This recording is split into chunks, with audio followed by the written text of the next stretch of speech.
Mga sound effects na pwede mong ilagay sa mga video mo at pwede mo ring ilagay sa ringtone kung gusto mong malaman panoorin ang video open ang Google Chrome. I-type mo dito sa search bar ang My Instance.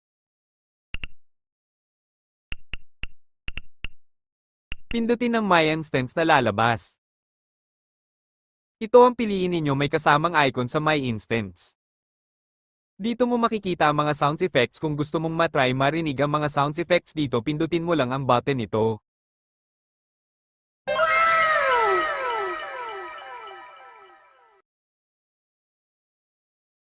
I got this!